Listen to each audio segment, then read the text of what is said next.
Look up at a dark night sky and it feels complete. Thousands of stars hang above you in a glowing river. It is easy to believe that band is the whole universe. In truth, you are seeing only a thin slice of it. Every point of light belongs to a vast spiral city of stars. We call that city the Milky Way, our galactic home. Tonight we will leave our tiny neighborhood and ask where the sun truly sits inside it. If you enjoy journeys like this, tap like, subscribe, and explore the galaxy with us. From Earth, under a truly dark sky, far from city lights, you can see roughly 6,000 stars with just your eyes. That sounds like a lot until you remember that our galaxy holds hundreds of billions of stars. For every star you can see, there are tens of millions you cannot see. They are too faint, too distant, or hidden behind drifting clouds of dust. The sky that feels full to you is actually almost empty. Every one of those visible stars is a local. They all belong to our Milky Way. That faint milky band that cuts across the sky is not fog and not a cloud. It is the edge-on view of the galactic disk, seen from the inside. A galaxy is a gravitational city made of stars, planets, gas, dust, and an invisible backbone of dark matter. Our city happens to be a spiral, with arms that curl around a bright central hub. And our city is not alone. Astronomers think there may be around 100 billion galaxies in the observable universe, maybe more. Between them stretches an enormous darkness called intergalactic space, filled with a whisper-thin gas. When you stack that scale against the few thousand stars you can see by eye, Earth shrinks from a world into a speck. Our whole solar system becomes a tiny apartment in one building of one city in a universe full of cities. So, where is that apartment? Start small. The solar system is built around the Sun, a fairly ordinary yellow star. 8 major planets orbit it. There are moons, dwarf planets like Pluto, rocky rubble in the asteroid belt, and a wide disk of icy debris farther out. On a simple diagram, it looks clean and tidy, circles around a dot.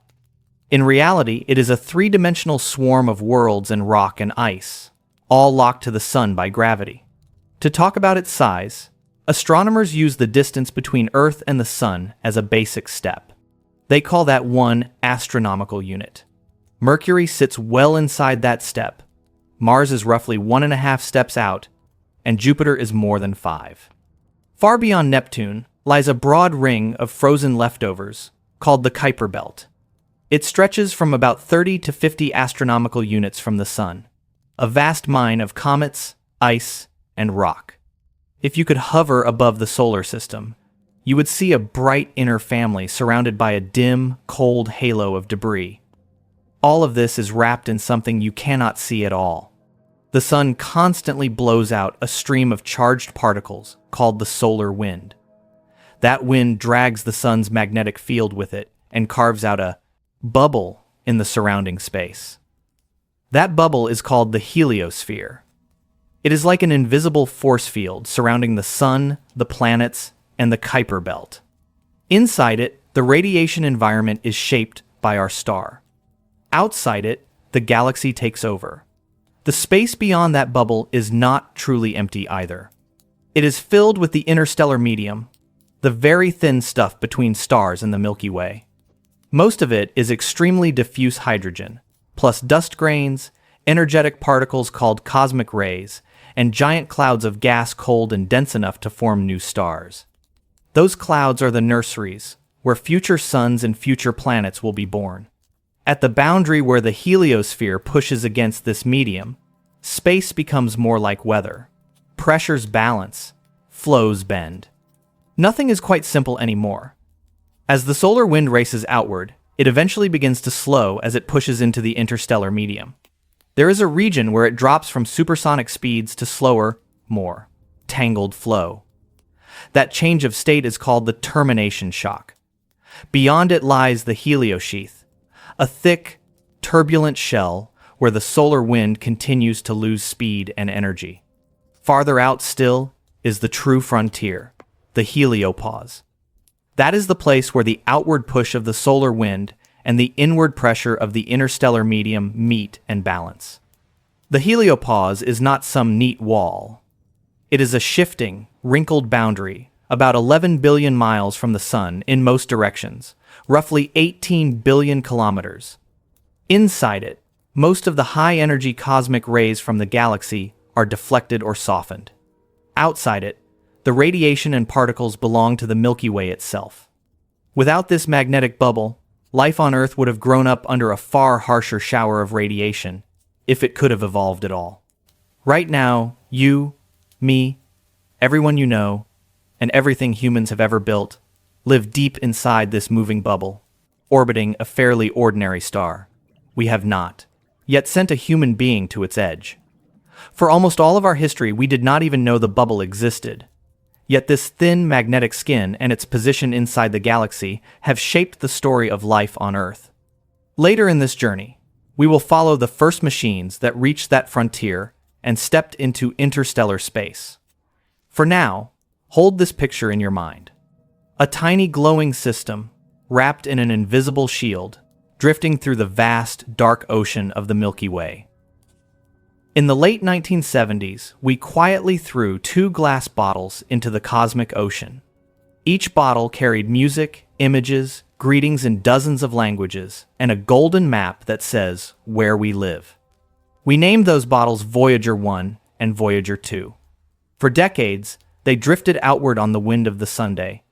Then one of them finally hit the edge of our protective bubble and slipped into true interstellar space. Voyager 1 launched in 1977. It stole gravity boosts from Jupiter and Saturn, and then kept going, riding the solar wind into the darkness. For more than 30 years, it surfed that invisible flow inside the heliosphere. Around 2012, it crossed the heliopause, the shifting frontier where the solar wind gives up and the interstellar medium takes over. From that moment on, every particle and field around it belonged not to the Sun, but to the Milky Way. That crossing did not look dramatic.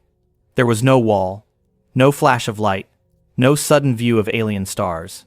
What changed was the music in the background. Instruments on Voyager 1 saw the density of charged particles jump. The direction of magnetic fields shifted.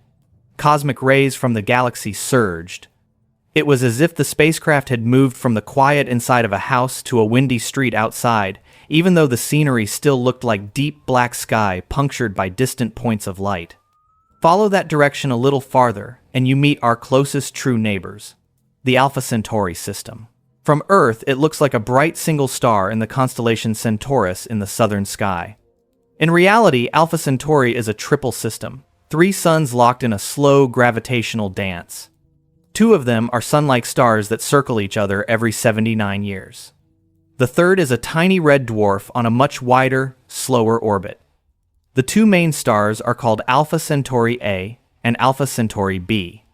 A is slightly bigger and brighter than our Sun, with around 1.1 times the mass and about 1.5 times the luminosity.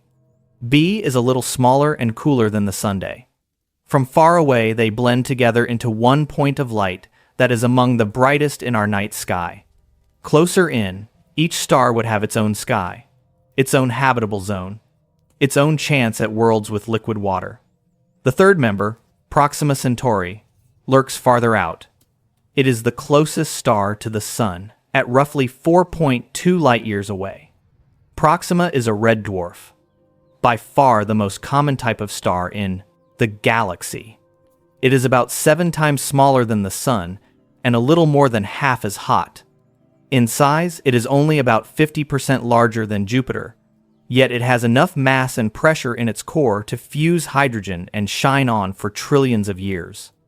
Red dwarfs like Proxima burn their fuel slowly and are incredibly long-lived, but they are not gentle. Proxima is a flare star, which means its magnetic field can snap and unleash enormous bursts of energy. In 2019, it produced an ultraviolet flare that briefly grew tens of thousands of times brighter than normal in that wavelength. For any planet nearby, these tantrums mean intense radiation storms sweeping across the sky, again and again, day after day. That is the environment any life would have to survive in. Despite that, Proxima Centauri has at least 3 known planets. The most famous, Proxima b, orbits in what we would call the habitable zone, the band of distances where liquid water can exist on a rocky surface. It has a mass a bit higher than Earth and circles its star in only 11 days at a distance of about 0.049 astronomical units. That is more than 20 times closer to its star than Earth is to the Sunday. At that distance, it is almost certainly tidally locked, with one face always staring into the red glare and one face in eternal night. The tides there would be brutal. Gravity from the star would stretch the planet and pull on its atmosphere. Some models suggest the tidal forces in the air could be hundreds of times stronger than the ones that move our oceans. Yet the climate might still settle into something stable, with winds carrying heat from the day side to the night side. It is possible that liquid water pools in a ring around the terminator, the line between light and dark. It is also possible that flares and radiation strip the atmosphere away and leave a dead, frozen rock. Right now, we simply do not know. Farther out in the system is Proxima c, a mini Neptune with a mass around 7 times that of Earth. It orbits Proxima at roughly 1.5 astronomical units, taking about 1,900 Earth days to complete a lap. Its temperature is likely far below freezing, closer to deep outer solar system values like -230 degrees Celsius.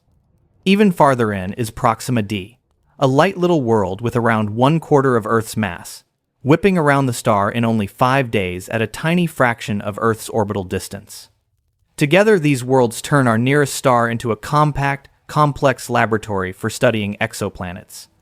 There is even evidence for a planet in the habitable zone of Alpha Centauri A, a candidate known as C, one that might be a mini Neptune or a super-Earth at about 1.1 astronomical units. Put all of this together, and it becomes very tempting to ask a simple question: could we ever live there? Could we ever send probes that return close-up images and hard data instead of distant spectra and wobbles in starlight? That is where reality hits with a thud. Alpha Centauri is our next-door neighbor in galactic terms, but it is still more than 4 light-years away. That is about 23.5 trillion miles, or nearly 38 trillion kilometers. The retired Space Shuttle Discovery topped out around 17,500 miles per hour. At that steady speed, a trip to Alpha Centauri would take roughly 148,000 years. Even the faster Voyager spacecraft, moving at over 35,000 miles per hour, would need tens of thousands of years just across a couple of light years and hundreds of thousands of years to reach the star itself. Future crew capsules like Orion may fly a bit faster, but not enough to change the basic picture. With rockets that push hot gas out the back, the journey is simply too long for human lifetimes. So we stand here in a strange position. On one hand, we can map the nearest stars, weigh their planets, estimate their climates, and even watch flares explode on their surfaces. On the other hand, they remain utterly out of reach, for now. This tension between what we can see and what we can touch is one of the driving questions of modern space exploration. In the next part of our journey, we will look at one bold idea that tries to close that gap and send a swarm of tiny starships racing toward Alpha Centauri within a single human generation. So, if rockets are far too slow, what does it actually take to chase a beam of starlight? One answer sounds like pure science fiction. Shrink the spacecraft until it is the size of a postage stamp. Give it a thin, reflective sail, only a few meters wide.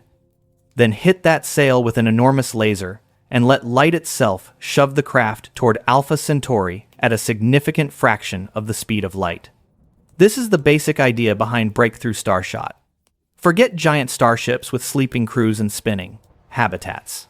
Think of a swarm of gram-scale probes, each one a tiny chip packed with cameras, sensors, and a radio. Each chip is attached to an ultra-thin sail made of reflective material.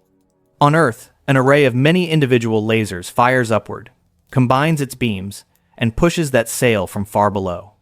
Light carries momentum. When photons bounce off a mirror, they give it a tiny push, Under normal sunlight, that push is minuscule. Under the focused glare of a powerful laser array, it becomes enormous. Starshot imagines a square kilometer of lasers working together for only a few minutes at a power level comparable to the entire electrical usage of a major country. For that short burst, each probe would be hammered by a storm of light. If everything works, the sail and chip would be pushed up to around 20% of light speed. That is more than 130 million miles per hour, or over 200 million kilometers per hour. At that speed, a probe could cross the 4+ light years to Alpha Centauri in roughly 20 years. Then, a few years later, its signals would arrive back at Earth. Instead of waiting tens of thousands of years, we could see real images of another star and its planets within a single human lifetime. The challenges are brutal. Earth's atmosphere bends and distorts light, which makes it hard to keep the laser focused on a sail that starts a few hundred kilometers up and quickly races away. The sail has to be incredibly light, yet strong enough not to tear under the intense pressure of the beam. The electronics must survive huge accelerations. Even a grain of dust in space could smash a probe moving at that speed. There is also no obvious way to slow down at the destination, so the craft would blaze through the Alpha Centauri system in a quick flyby. Yet the concept matters even if the details change. Starshot forces us to rethink what a starship looks like. It shifts our imagination from giant metal cylinders to fast, disposable, robotic seeds. Instead of sending one grand ship every few centuries, we could one day send flocks of tiny scouts, knowing that most will fail, but a few will succeed. It is a very different way of thinking about exploration and about our relationship with nearby stars. Meanwhile, whether we go to them or not, those stars are not standing still. The local neighborhood of the Sun is a slow-motion swarm. Every star has its own orbit around the Milky Way's center. Some move almost alongside us. Others cut across our path. Over millions of years, their positions change like grains of dust in a stirred pond. Take Barnard's star. It is the second closest stellar neighbor after the Alpha Centauri system, an old red dwarf about 6 light-years away. On the sky, it has the largest proper motion of any star, which means its position against the background shifts more quickly than any other. Over just a human lifetime, it creeps a noticeable fraction of the apparent width of the Moon. That fast motion tells us it is sliding by relatively nearby in galactic terms. Barnard's star is ancient, perhaps twice the age of the Sun, and for a long time astronomers assumed it was quiet. Then, in the late 1990s, it surprised observers with a powerful flare that briefly made it much brighter in blue light. Even elderly red dwarfs can still throw tantrums. We eventually found at least one planet there, a cold super-Earth that circles close in yet still probably sits in a deep freeze because the star is so dim. Now look at a very different neighbor. Sirius, the dog star. It is about 8.5 light-years away and shines more brightly than any other star in our night sky. Sirius A is a hot, massive star that would outshine the Sun many times over if you put them side by side.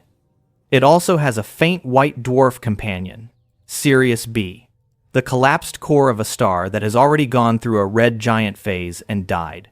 Together they show how varied even a small patch of the galaxy can be. On longer timescales, some stars do more than drift past. They dive in close enough to brush against the very edge of our solar system.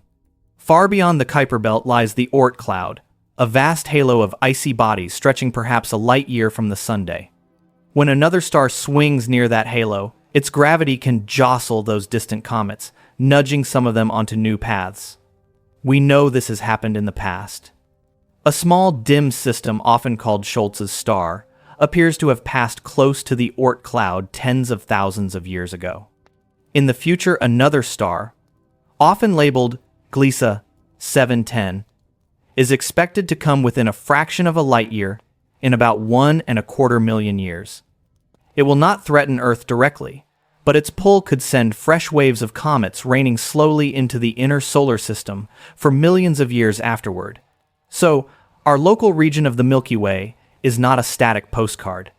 It is a dynamic stage where stars age, flare, pass by, and occasionally shake the deep frozen outskirts of our planetary system. Breakthrough Starshot imagines reaching one of those stars quickly. Nature is already running a much slower, but much larger, experiment with all of them at once. In the next part of our journey, we will zoom out again and see the bigger structure this neighborhood moves through. A vast carved-out cavity in the interstellar medium, called the local bubble, and a nearby stellar nursery where new suns are being born. Imagine pressing pause on the motion of the stars and drawing a giant invisible sphere around the sunday. Not a sphere of rock or metal, but a region of slightly denser interstellar gas, softly glowing in X-rays. Our solar system is not just drifting through emptiness.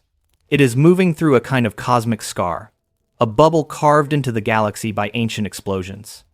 Astronomers call it the local bubble, and right now we are traveling inside it. The local bubble is a cavity in the problem. Interstellar medium, roughly 1,000 light-years across, stretched into an odd peanut-like shape. It appears to have been hollowed out millions of years ago when clusters of massive stars in our region of the Milky Way exploded as supernovae.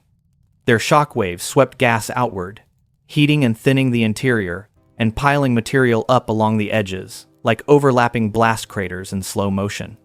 Inside this cavity, the gas is thinner and hotter than average. Around its surface, where the blasts shoved matter together, dense clouds have formed. Those clouds are where new generations of stars are being born. The sun did not start inside this bubble. For a long time, it orbited farther away. Then about 5 million years ago, it wandered into the cavity, like a ship sailing into a huge, calm patch of ocean left behind by an old storm. Nested within the local bubble is another structure called the local interstellar cloud, sometimes nicknamed the local fluff. This cloud is a patch of slightly denser, cooler gas, roughly 30 light-years wide. Right now, the solar system is moving through it. That gentle background environment matters. The density and temperature of the gas and dust around us can change the size of the heliosphere, the level of incoming cosmic rays, and perhaps the long-term conditions for life on Earth. From our point of view on the inside, we cannot step back and photograph the entire local bubble. We infer its shape from how gas glows in X-rays and ultraviolet light, from how starlight is absorbed, and from the positions of young star-forming regions along its rim. When astronomers map those clues, they see arcs of newborn stars and nebulae traced along a shell. Our local space is not random. It is structured by past violence and ongoing creation. One of the most dramatic nearby sites of creation sits in a familiar pattern of stars, the constellation Orion. Almost everyone in the world who can see the night sky has seen Orion. His outline is made from a bright reddish star at the shoulder, a bluish star at the opposite knee, and, most famously, 3 stars in a straight line across the middle that form Orion's belt. Those 3 belt stars are hot, massive supergiants that burn bright and die young. The red star at Orion's shoulder is Betelgeuse, a red supergiant roughly 650 light-years away. If you replace the sun with Betelgeuse, its swollen atmosphere would reach beyond the orbit of Mars and maybe into the asteroid belt. It is about 700 times the size of the sun, and many times more luminous, yet its surface is cooler, which is why it glows a deep orange red. Inside, it is burning heavier elements and approaching the end of its life. For years, astronomers and the public have wondered when Betelgeuse will explode as a supernova. When it finally does, its outer layers will blast outward at tens of thousands of kilometers per second, while its core collapses into an extremely dense object, either a neutron star or a black hole. From Earth, the explosion would rival the brightness of the full moon and be visible even in daylight. That sounds dramatic, but in reality, it is very unlikely to happen in our lifetimes. On stellar timescales, it may be due to explode soon. On human timescales, soon could still mean 100,000 years. Drop your gaze just below Orion's belt, and you find something softer, a small sword-shaped smudge that looks like a fuzzy star to the naked eye. Through binoculars, it becomes a glowing cloud. Through a telescope, it reveals dark lanes, bright knots, and a swarm of young stars. This is the Orion Nebula, one of the closest and most active stellar nurseries in the Milky Way. It is about 1,300 light-years from Earth and spans 30 to 40 light-years across. The Orion Nebula is a vast cloud of gas and dust, lit from within by newborn stars. Its apparent brightness is around magnitude 4, which means that under a clear, dark sky it is just visible to the unaided eye. Inside the nebula, gravity has pulled gas together into dense knots that collapse and ignite nuclear fusion, turning into fresh stars. Many of these stars are only 1,000,000 years old, infants on the cosmic timeline. Some are still surrounded by thick disks of dust that may one day clump into planets. At the center of the nebula is a tight cluster of hot young stars, called the trapezium, named for the way 4 of its brightest members form a distorted diamond. Their intense ultraviolet light carves cavities in the surrounding cloud and makes the gas glow. That radiation also sculpts and erodes nearby disks, perhaps influencing which planetary systems survive. Deeper observations suggest there may even be a relatively massive object hiding in the cluster, possibly a black hole formed from an earlier generation of stars. Recently, the James Webb Space Telescope turned its infrared eyes on the Orion Nebula and peeled back even more structure. By looking at wavelengths that cut through dust, it revealed hundreds of so-called planetary mass objects, some with masses similar to Jupiter. A few of them seem to travel in pairs, 2 Jupiter mass bodies orbiting each other without any star at their center. These strange, free-floating binaries challenge our tidy categories for planets and stars. Are they failed stars? Are they planets that were kicked out of their birth systems? The nebula is full of such questions. What makes the Orion region so powerful in this story is that it links directly back to our own history. The Sun and its planets likely formed in a similar stellar nursery billions of years ago, inside a giant molecular cloud shaped by earlier generations of stars and explosions. The local bubble itself may be the fossil of that process, carved by siblings of long-vanished suns. When we look at Orion, we are seeing not just a pretty pattern, but a time machine, a snapshot of the kind of environment that once gave birth to us. So our current neighborhood is a layered structure. The solar system sails through the local interstellar cloud, which sits inside the broader local bubble, whose walls host active star-forming regions like Orion. Above us, Betelgeuse is nearing its eventual death, while below Orion's belt, baby stars are lighting up for the first time. This is the living skin of the Milky Way, full of scars and nurseries. In the next part of our journey, we will step back even farther and see how these pieces fit into the grand design of the galaxy's spiral arms, and where exactly our sun sits inside that enormous rotating disk. If you could fly far above the Milky Way and look down from millions of light-years away, you would not see a random cloud of stars. You would see a shining pinwheel. At the center, a bright bar of stars stretches across the core. From the ends of that bar, 2 great spiral arms sweep outward, filled with gas, dust, and suns in all stages of life. Somewhere out in one of the smaller branches of that pattern is a modest yellow star, dragging a handful of rocky worlds and gas giants along for the ride. That star is our Sunday. For a long time, we did not know this.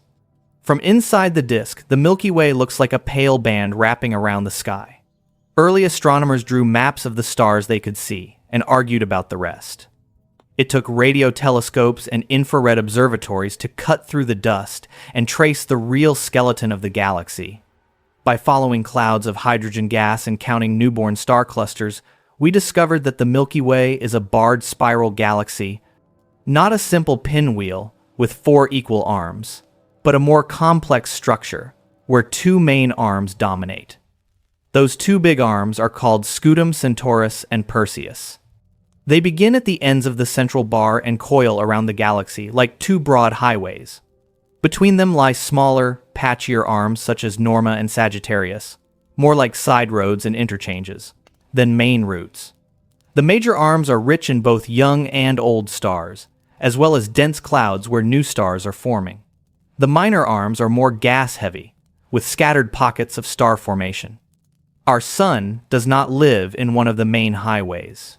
It sits on the edge of a smaller spur named the Orion Arm, sometimes called the local arm. This is a modest branch that stretches perhaps 10,000 to 20,000 light-years in length and a few thousand light-years across. The Orion Nebula, many of the bright stars of the winter sky, and our entire solar system all share this same minor arm, like neighbors along a side street off a busy galactic avenue. From the galactic center, our Sun lies about 26,000 light-years out, roughly halfway between the core and the outer edge of the disk. That position is more than just a coordinate. It sets the backdrop for everything that happens on Earth. Closer in, toward the central regions, stars are packed more tightly together. Supernovae, intense radiation, and chaotic gravitational encounters are more common. Farther out, the disk thins, and there may be fewer heavy elements available for building rocky planets. The Sun and its planets orbit the center of the Milky Way the way Earth orbits the Sunday. The numbers are just much larger. One full lap around the galaxy takes about 250 million years. Astronomers call that a galactic year. The Sun has been shining for about 4.5 billion years, which means it has completed somewhere between 18 and 20 orbits since it formed. Dinosaurs walked the Earth when the solar system was on a very different side of its path than it is today. To complete that circuit, the solar system moves at an astonishing speed, roughly 220 kilometers per second, which is close to 1% of the speed of light. At that pace, it still needs around 1,400 years to travel a single light year. In 8 days, it moves about 1 astronomical unit, the same distance that separates Earth from the Sunday. We are hurtling through the galaxy at high speed, while also spinning around our star and turning on our axis, yet from the ground our world feels stable. The spiral arms themselves are not solid structures that drag stars along like the arms of a windmill. They are more like traffic waves on a busy highway. Cars move in and out of the dense regions, but the jam pattern itself can stay in roughly the same place for a while. In the same way, stars move through spiral arms over time. The bright, knotty arms we see are patterns where gas compresses, clouds collapse, and massive young stars light up before they quickly burn out. That detail matters, because spiral arms can be dangerous neighborhoods. Massive young stars die as supernovae, blasting out high-energy radiation and shock waves. Dense star fields mean more close encounters between stars and any planetary systems they host. If a star spends too much time plunging through these arms, any planets in its habitable zone may be bombarded by more frequent extinction-level events. The galactic disk may have its own version of a habitable zone, just as stars do. Our Sun appears to be in a relatively calm region between the most crowded parts of the arms. Its orbit keeps it far enough from the galactic center to avoid the worst of the chaos there, while still close enough in that the interstellar medium is enriched with heavy elements from earlier generations of stars. That combination may be rare. Many stars in the Milky Way follow orbits that carry them repeatedly through the densest parts of spiral arms. Some calculations suggest that a large majority of stars might have environments less stable than ours over long stretches of time. When you put all of this together, our address looks something like this. We live in a planetary system inside a magnetic bubble called the heliosphere. That system orbits a yellow star. The star is part of the Orion Arm, between the major Scutum Centaurus and Perseus arms. The Orion Arm sits in the outer half of the Milky Way disk, which is wrapped around a bar and a central bulge that contain a supermassive object at the core. That disk, in turn, floats inside an invisible dark matter halo. It is easy to feel lost in such a structure. Yet there is also a quiet comfort in realizing that our Sun occupies a kind of cosmic suburb, not too crowded, not too empty, metal rich enough for planets, but far from the fiercest fireworks. This may be one reason complex life had time to emerge and evolve on Earth. In the next part of our journey, we will leave our safe neighborhood and visit some of the true giants of the galaxy. Stars so large that they make the Sun look like a glowing pebble, and ask what happens at the extreme upper limits of stellar size. Up to now, the Sun has been our measuring stick. It is easy to think of it as big because it dominates our sky and its gravity holds the planets in place. Yet in the wider Milky Way, the Sun is not a giant. It is a middleweight. Out there are stars so large that if you swap them in for our Sun, they would swallow most of the solar system. To really feel the scale of the galaxy, we need to stand next to one of those monsters. Meet UY Scuti. It sits in the constellation Scutum, about 10,000 light-years away. On a star chart, it does not look impressive. Through a small telescope, it is just another faint reddish speck. On the scale that matters, though, it is one of the largest known stars in the Milky Way. If you could put UY Scuti where our Sun is, its bloated atmosphere would reach far beyond the orbit of Jupiter. In terms of radius, UY Scuti is roughly 1,700 times larger than the Sunday. That gives it a diameter of more than 8 astronomical units, 8 times the distance from Earth to the Sunday. Think about the volume that encloses. You could fit more than 1 million Earths inside the Sunday. Inside a sphere the size of UY Scuti, you could cram billions of suns. This is what a true hypergiant looks like. Here is the twist. UY Scuti is huge, but it is not especially massive compared to some other stars. Its mass seems to be only around 7 to 10 times that of the Sunday. Meanwhile, another star, with the somewhat clunky name R136A1, weighs in at roughly 300 times the mass of the Sun, yet has a radius only about 40 times larger than the Sunday. One is a swollen balloon, the other is a compact furnace. This highlights an important point. When astronomers talk about a star being massive, they mean how much matter it contains, not how physically big it is. Mass shapes the gravity, the pressure in the core, and the rate at which a star burns its fuel. Radius tells you how far that hot gas has puffed out into space. Hypergiants like UY Scuti have relatively modest masses for their gigantic sizes.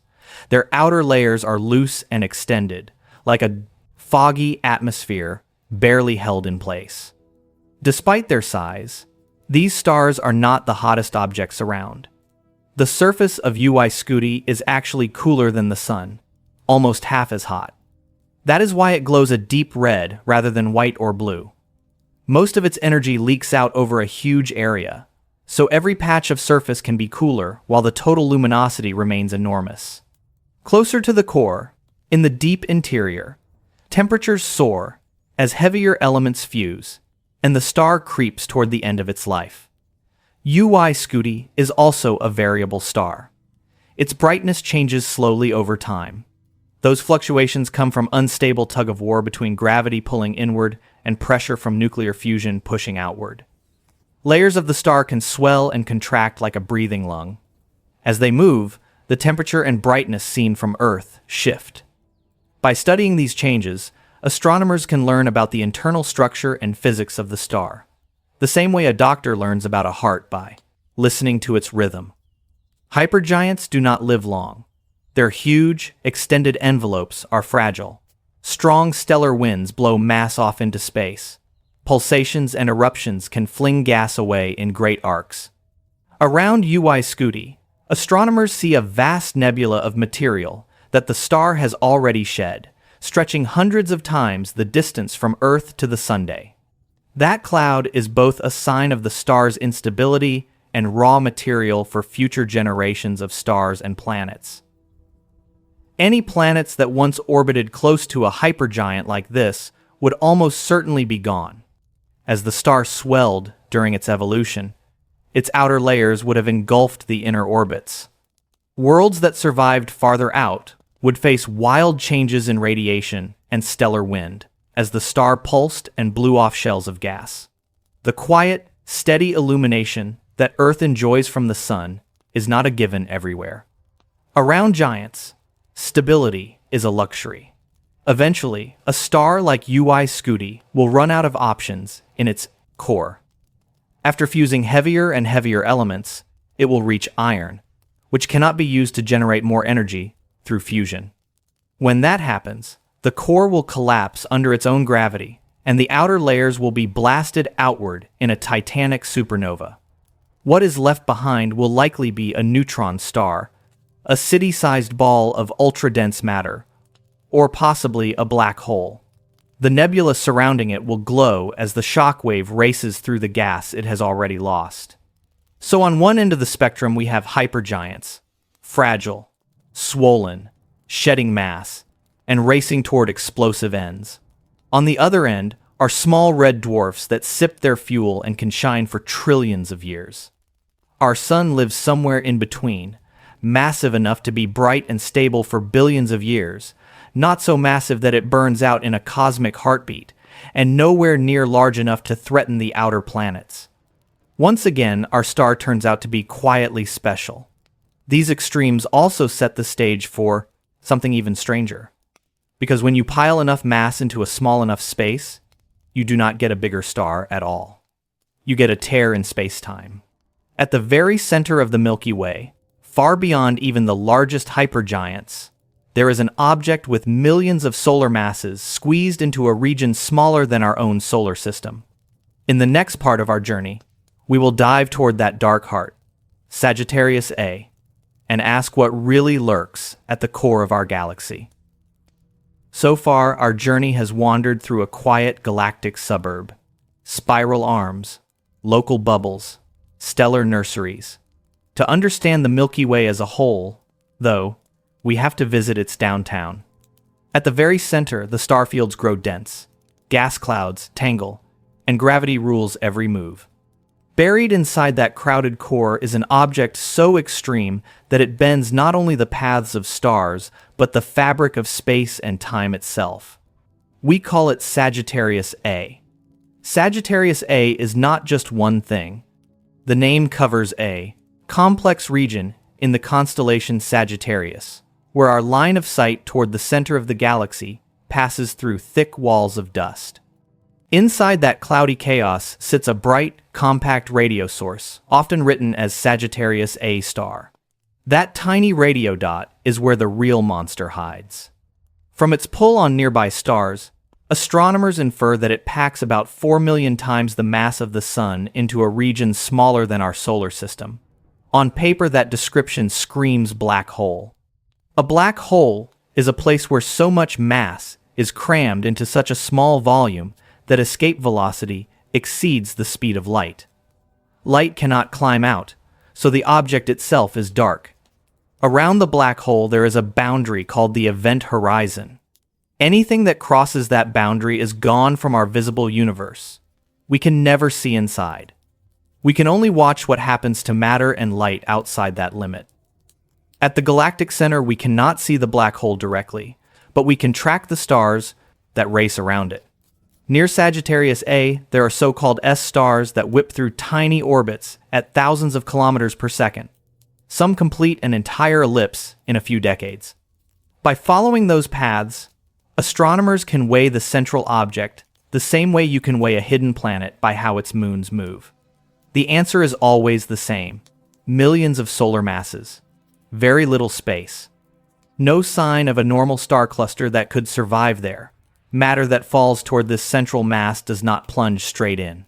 Gas and dust spiral inward, forming a flattened structure called an accretion disk. Friction and magnetic fields inside the disk heat the gas to millions of degrees. At those temperatures, the gas emits X-rays, infrared light, and radio waves. Telescopes tuned to those wavelengths see a flickering ring around the invisible core. The disk is the dinner plate. The black hole is the hungry guest in the middle that we cannot see. The Event Horizon Telescope, a network of radio observatories spread around Earth, uses a technique called very long baseline interferometry to act like a planet-sized dish. In 2019, that collaboration released the first image of a black hole shadow in another galaxy. A few years later, they did the same for Sagittarius A. The picture did not show a sharp hole. It showed a glowing ring of radio emission with a darker patch in the center. Exactly what theory predicts when hot gas orbits close to an event horizon and light is bent by intense gravity. Even more intriguing, Sagittarius A is not just massive. it is spinning. Physicists describe black hole spin with a parameter they call A, which ranges from 0 for no spin up to 1 for the maximum possible spin. Observations of X-ray and radio emission suggest that Sagittarius A has a spin between roughly 0.84 and 0.96. In plain language, it is rotating very fast, close to the theoretical limit. Spin changes everything. A spinning. Black hole drags spacetime around with it. Near the hole, there is a region called the ergosphere, where space itself is being twisted. Inside that zone, nothing can remain still relative to distant stars. Everything is forced to co-rotate. This effect, known as frame dragging, alters the paths of particles, and even the paths of light. Photons that skim close to the event horizon can loop around the black hole before escaping, producing rings and arcs of light and creating the dark central shadow seen in the Event Horizon Telescope images. There is a strange beauty here. Despite the enormous difference in scale between Sagittarius A and the much larger black hole in the galaxy M87, their images look surprisingly similar. The underlying physics scales with mass in such a way that the basic pattern of ring and shadow persists. It is as if nature uses the same blueprint for black holes of many sizes. Yet even in this apparently tidy picture, there are puzzles. One of the most famous involves a cloud of gas and dust called G2 that passed very close to Sagittarius A few years ago. Many astronomers expected that as the cloud neared the black hole, it would be torn apart and heated, producing a bright flare. Instead, G2 seemed to stretch a little and then drift past with much less drama than predicted.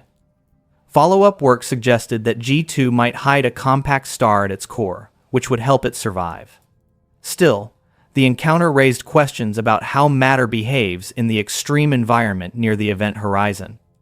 Puzzles like that have encouraged some researchers to explore more radical ideas. What if the mass at the center of the Milky Way is not a classic black hole at all?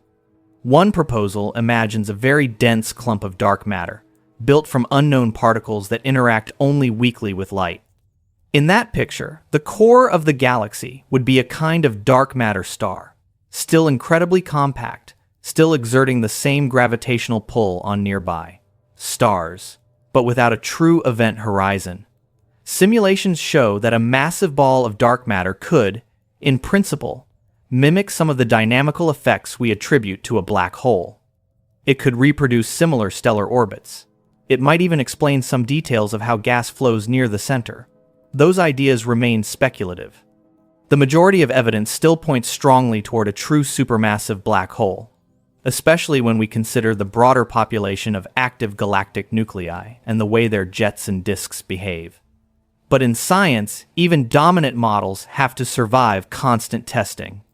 What we can say with confidence is this: there is a compact object at the heart of the Milky Way, with millions of solar masses. It sits inside a crowded nuclear star cluster. It feeds only occasionally, flaring when a clump of gas wanders too close. It spins rapidly, twisting space-time in its vicinity and bending the paths of light. Whether it is exactly the textbook black hole of general relativity or something even stranger, it is the anchor of our galaxy. Around that anchor, the rest of the Milky Way organizes itself. Gas flows inward through the disk. Some of it eventually reaches the central regions and feeds the core. Stars in the bulge and bar orbit under its influence. Dark matter in the halo holds the entire structure together on the largest scales. In the next part of our journey, we will zoom out from this central monster and map those larger components, from the bright stellar disk and bulge to the ghostly halo of dark matter that outweighs everything we can see. Stand back from the galactic center, and the Milky Way begins to look less like a simple pinwheel and more like a layered machine. There is a thin, bright disk where most of the stars live. There is a swollen central bulge wrapped around the supermassive object we just visited. There is a faint, extended halo of ancient clusters. And surrounding everything, there is something even stranger, an invisible shell of matter that does not shine at all. We did not always know this. In the early 20th century, Astronomer Harlow Shapley mapped the positions of globular clusters, those dense balls of hundreds of thousands of stars that orbit the galaxy. On the sky, they did not form a neat circle around the Sunday. They formed a swarm centered in the direction of Sagittarius. From that pattern, Shapley realized two key things. The Milky Way is far larger than earlier astronomers believed, roughly 100,000 light-years across. And the Sun is not at the center. It sits off to the side, closer to the edge than to the middle. What Shapley saw were the outer workers of a deeper structure. At the heart of the Milky Way is a rounded bulge of stars, almost spherical in shape. This bulge is made mostly of older stars that astronomers label population 2. They tend to have low amounts of elements heavier than helium. Their orbits are random and elongated rather than neatly circular. Around this bulge stretches the flat stellar disk, the part we see from Earth as that hazy band across the sky. The disk is where most of the galaxy's visible stars live. It is only a few thousand light-years thick, but tens of thousands of light-years in radius. Inside it, there is a mix of ages. The youngest, most metal-rich stars live in the spiral arms, glowing blue and white. Astronomers call these population 1 stars. They contain more of the heavy elements that earlier generations forged, including the silicon, iron, oxygen, and carbon that make up planets and people.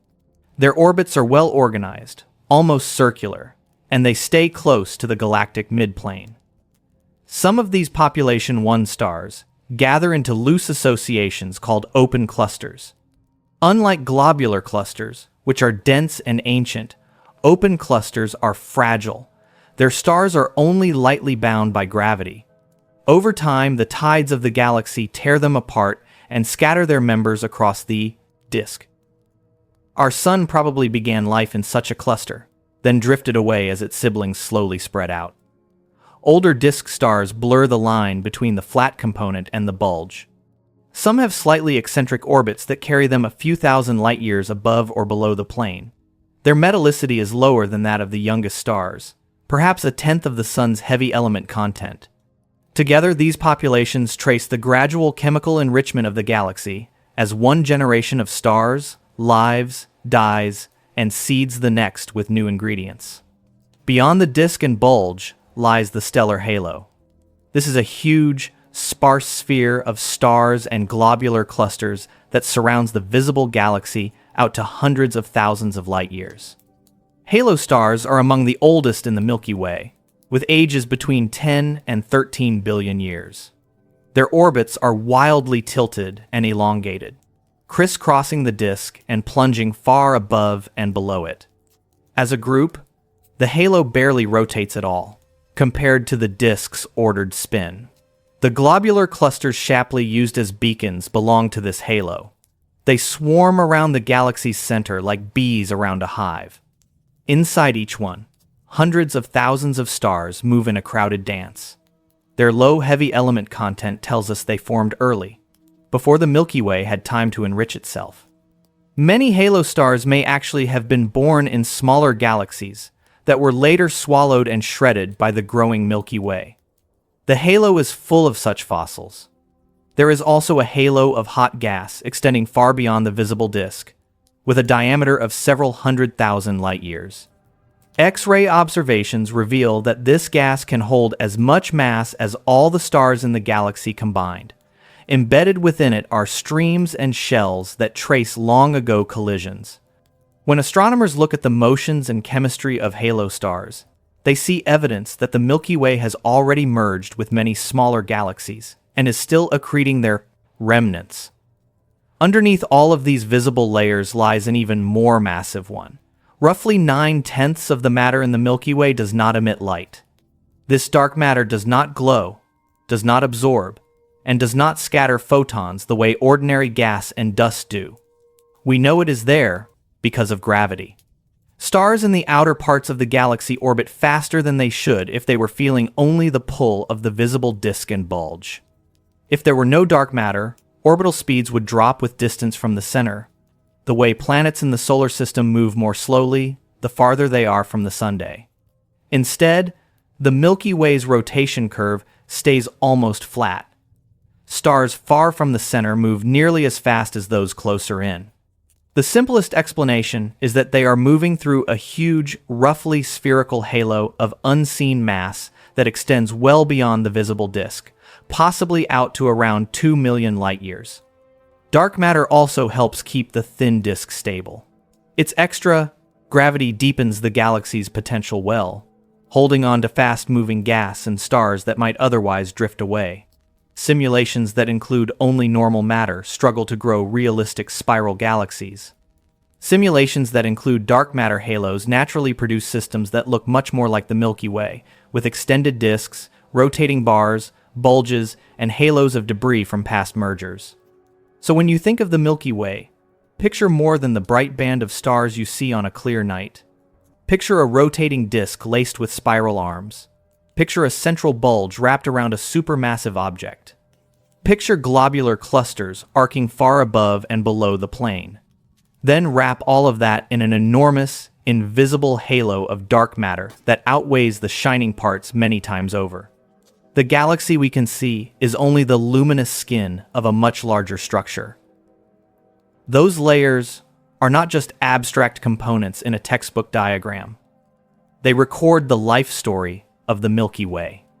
The bulge and halo remember its early years and ancient mergers. The disk and spiral arms map its ongoing star formation. The dark matter halo provides the stage on which it all plays out. In the next part of our journey, we will step outside this single galaxy and see how astronomers realized there were many others, and how that discovery opened the door to an even bigger story, a universe that is not static but expanding. For most of human history, the Milky Way was the universe, a hazy band across the sky, a scatter of bright stars, and a few mysterious fuzzy patches were all anyone could see. Even when telescopes arrived, those fuzzies stayed stubbornly blurry. Some showed spiral patterns. Some were just smudges. Were they small clouds of gas inside our galaxy or enormous systems far beyond it? The answer would completely redraw our map of reality. In the 1700s, a French comet hunter named Charles Messier began stumbling on these imposters. He kept finding faint, glowing blobs that looked like comets at first glance, but did not move like them. To avoid wasting time, he created a list of these confusing objects. That list is now famous as the Messier catalog. It includes star clusters and what he called spiral nebulae, objects like M31 and M51. Messier did not know what they were, only that they were not comets. Over the next century, bigger telescopes revealed more structure. Some nebulae looked like whirlpools. Others were smears with bright cores. Astronomers split into camps. One group argued that these spirals were nearby gas clouds inside the Milky Way. Another group proposed something bolder. They suggested that spiral nebulae were island universes, their own galaxies, each one made of countless stars and lying far beyond our own. The problem was distance. No one knew how far away they were. Without distance, guesses about their nature floated free.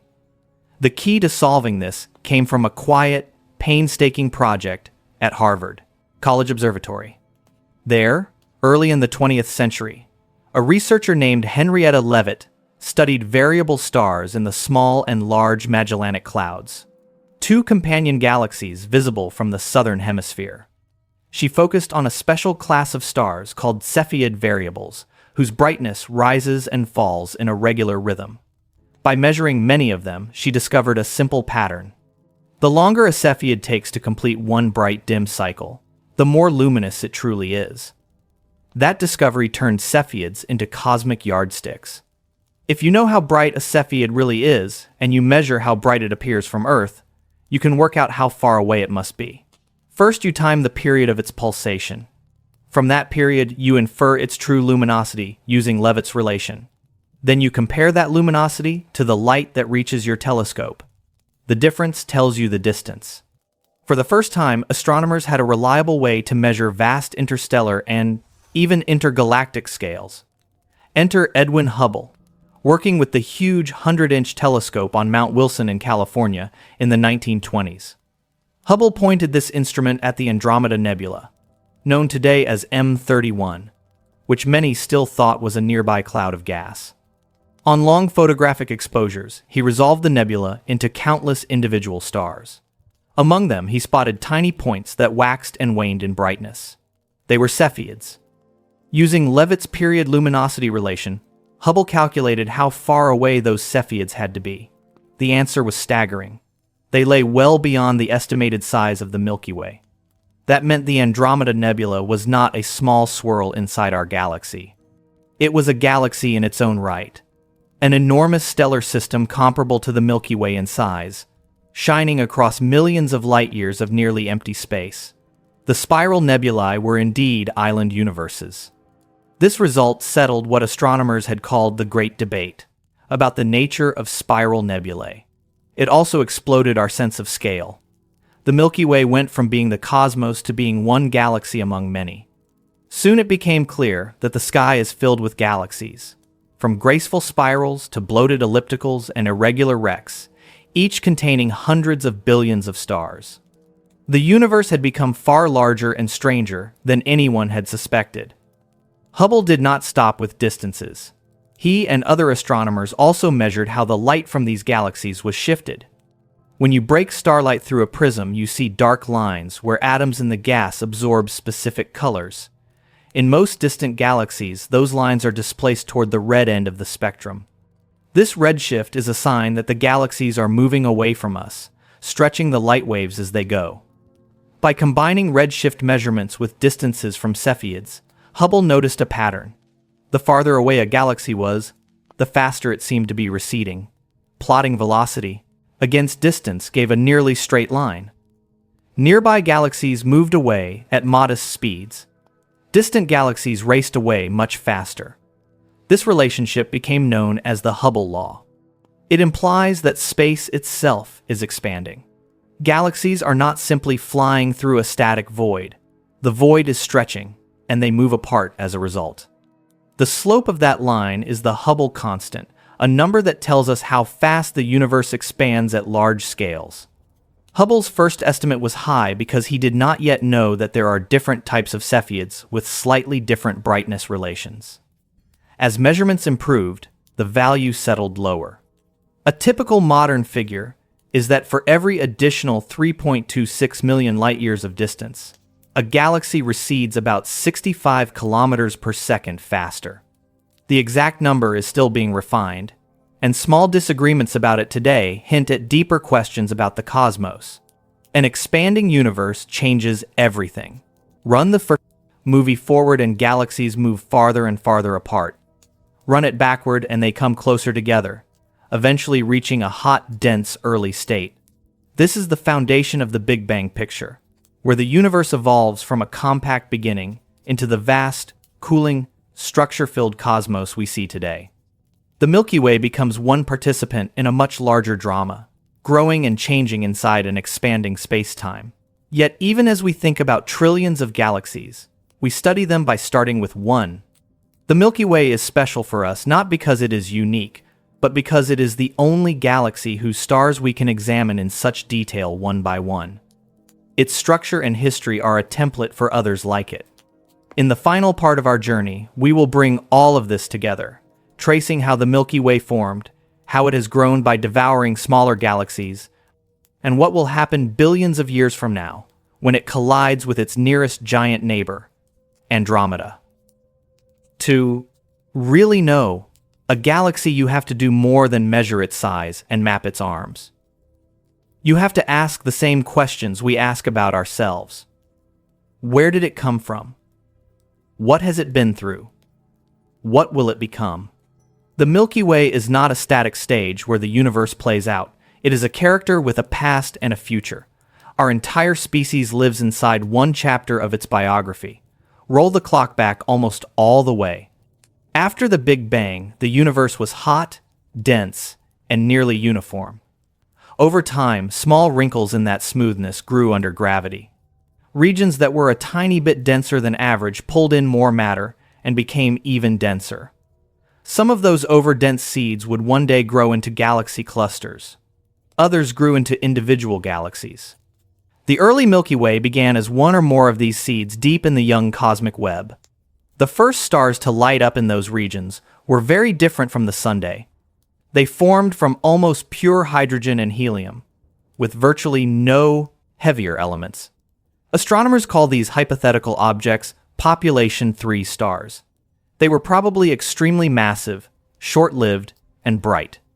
In only a few million years, they burned through their fuel and died in violent explosions, forging the first heavy elements in their cores and scattering them into space. Out of the enriched gas that followed, new generations of stars formed. Some clustered into compact globular clusters, dense spheres of hundreds of thousands of stars. Many of these now orbit in the halo of the Milky Way. Their ages, up to 13 billion years, tell us that the skeleton of our galaxy was already beginning to assemble not long after the Big Bang. At that stage, the system was more like a lumpy, slowly rotating cloud than a flat spiral. As time went on, the growing protogalaxy gathered more and more gas from its surroundings. Because of the conservation of angular momentum, any slight spin in that gas became amplified as it fell inward. The cloud flattened into a rotating disk, like dough spun on a baker's hand. Within that disk, fresh waves of star formation ignited, especially where spiral density waves compressed the gas. This is how the familiar thin stellar disk and its arms emerged from a once roughly spherical swarm. Our galaxy did not grow in isolation. It fed on others. Cosmological simulations and detailed surveys of stars show that the Milky Way has merged with many smaller galaxies over its lifetime. Streams of stars that do not quite match the regular disk orbits are the fossils of those victims. One particularly large ancient merger event has been nicknamed Kraken. It seems to have occurred roughly 11 billion years ago and may have contributed a significant fraction of the present-day halo. The process continues even now. The Milky Way is currently cannibalizing the Canis Major dwarf galaxy, a small, disrupted system whose stars are being stretched into long arcs that wrap around our disk. Other dwarfs, like the Sagittarius dwarf galaxy, show similar signs of being torn apart. To build a spiral as massive as the Milky Way, you do not simply form stars from smooth gas. You also swallow your neighbors. Every star you see in the sky may carry a memory of which ancestral fragment it once belonged to. On still larger scales, the Milky Way is a member of the Local Group, a small cluster of galaxies dominated by two giants, us and Andromeda. The two are bound together by gravity, even though the overall universe is expanding. Right now, the Milky Way is moving toward Andromeda at a speed of about 250,000 miles per hour. That sounds fast. Yet across the gap of more than 2 million light-years, it is a slow approach, the drawn-out fall of two massive skaters spiraling together on the ice of space-time. In roughly 4.5 billion years, simulations suggest that the Milky Way and Andromeda will collide, not in the sense of two solid objects smashing, but as two enormous, mostly empty systems passing through each other. Their disks will interpenetrate. Tidal forces will stretch out long tails of stars. Gas clouds will crash together, triggering furious bursts of star formation. On the sky of any surviving worlds, the night would be filled with tangled arcs of light, entire galaxies streaked across the darkness. Despite the drama, the chance that any two individual stars will collide is tiny. The spaces between stars are huge compared to their sizes. Our solar system will almost certainly sail through the melee intact, though its orbit around the combined galaxy may change. Over a few billion years, the central supermassive objects of both galaxies will spiral toward each other, radiate gravitational waves, and eventually merge into one even more massive core. The final product is expected to be an enormous, smooth, elliptical galaxy rather than a graceful spiral. Sometimes people call this future system Milky Way. What about Earth during all of this?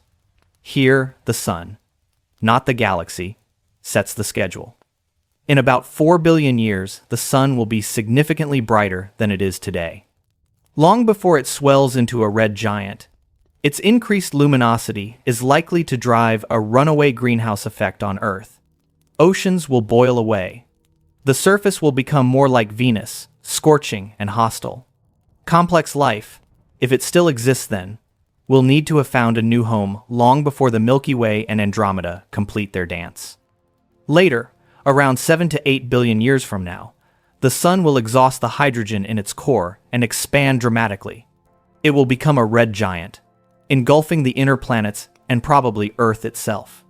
After shedding its outer layers as a glowing planetary nebula, the Sun will shrink into a white dwarf, a hot Earth-sized ember, slowly cooling over trillions of years. By then, the galaxy itself will have changed shape. The beautiful spiral we know today will be a memory written in the motions of long, settled stars. There is something both humbling and oddly uplifting in this story.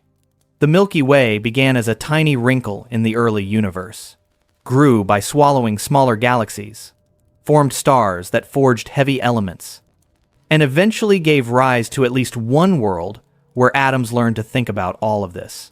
Our moment is brief, but it is real. We live in a calm suburb of a spiral galaxy that is still evolving around us. When you look up at the night sky, you are not just seeing random points in a dark dome. You are seeing pieces of a grand biography, halo stars that remember the youth of the galaxy, spiral arms where new stars are being born, the faint glow of a disk that is slowly drifting toward a future collision. Somewhere out there, above the crowded center, a supermassive object spins in darkness, holding everything in its grip. And somewhere out here, on a small, rocky planet in a modest arm, a curious species is trying to write the Milky Way's life story before our own chapter ends.